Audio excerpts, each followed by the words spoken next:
What is this unconditional love between the British government and Israel?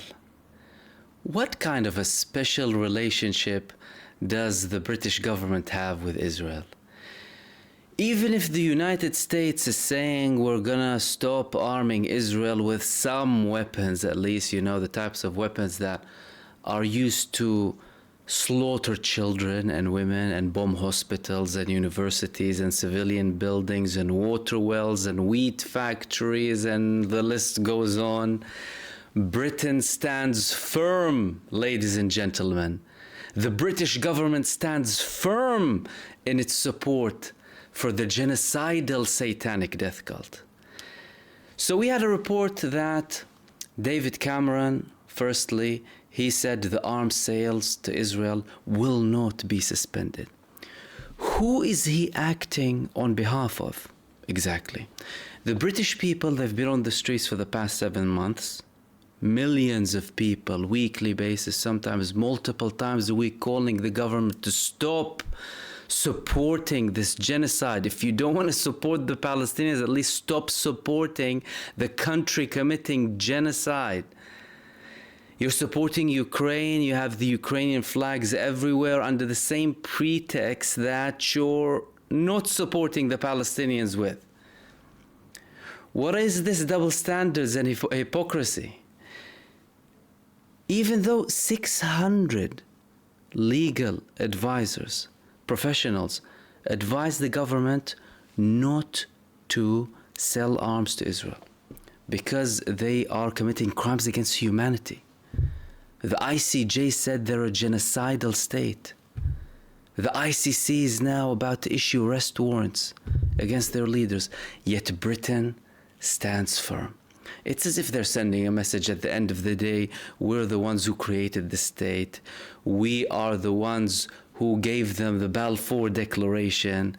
We are the ones who helped them establish the democratic, beautiful, lovely state of Israel. And not only that, they're careless about their own people too. So Declassified published a report a couple of days ago that the United Kingdom flew 200 spy missions over Gaza since the 7th of October, including on the day where 3 British citizens were assassinated by Israel, World Central Kitchen. And although they've been in the armed forces. And we had no condemnation from the UK, by the way. It's absurd. We thought initially, okay, they don't care about the Palestinian people. Don't you care about your own people? I mean, you should care about every person equally, right? Human rights. And not only that, now they're bullying people. Now they're bullying people from Gaza. So the Middle East Eye, they published an article. UK Home Office revokes visa of Palestinian student after protest speech. Dana Abu Qamar, who lost 15 family members in Gaza, said the Home Office revoked her visa on security grounds, ladies and gentlemen. Security grounds. Is it because she's from Gaza? They said the UK government has revoked the student visa of a Palestinian student who lost relatives in Gaza after she spoke at a demonstration in the University of Manchester. What, is it a crime to speak in a university? What did she say? Dana Abu Qamr, a law student who heads the Friends of Palestine Society at the University of Manchester, said the UK government revoked her visa on national security grounds after claiming she was a risk to public safety. A student from Gaza losing 15 family members due to the genocide committed by Israel is a risk to public safety. What is she carrying a knife trying to stab people? Quote, "The claim they are making is baseless and violates my rights as a resident here in the UK. My legal team has lodged a human rights appeal against this decision to revoke my student visa in my last and final year as a law student." Look, she's about to finish her studies as well.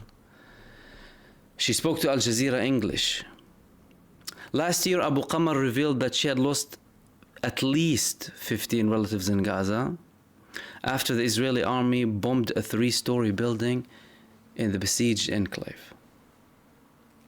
During this genocide, the UK Home Office decided to revoke my student visa following public statements supporting the Palestinian right to exercise under international law to resist oppression and break through the siege that was illegally placed on Gaza for over 16 years, said Abu Qamar. What's wrong about that? Someone explain to me, what's wrong about that statement? Freedom of expression is a fundamental human right, but it seems to not apply to ethnic minorities, particularly Muslims and Palestinians like myself. We must reject the double standards in application of human rights by public authorities and rise against this oppression. Absolutely. A spokesperson for the UK Home Office said it did not comment on individual cases. So they stopped talking. It's not the first time. The Home Office under Theresa May, they sent people to Africa who were later on killed. Even though they showed the government that we are at a risk of being killed. One of them was killed. And they proved time after time that they do illegal things, by the way.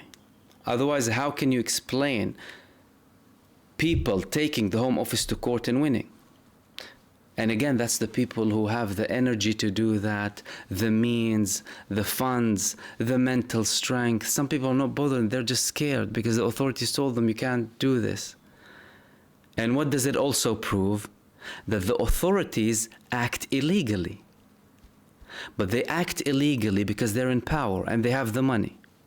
So even if some people do take them to court, you know, it's good that we at least have some sort of separation of powers in Britain. They obviously have the money against the people. The people need to have money, and it could take very long, and they could be losing on their time studying and what have you. But what this really highlights is how keen the British government is on this genocidal state and how unconditional its support is for Israel despite the barbaric massacre and the ongoing genocide in Gaza.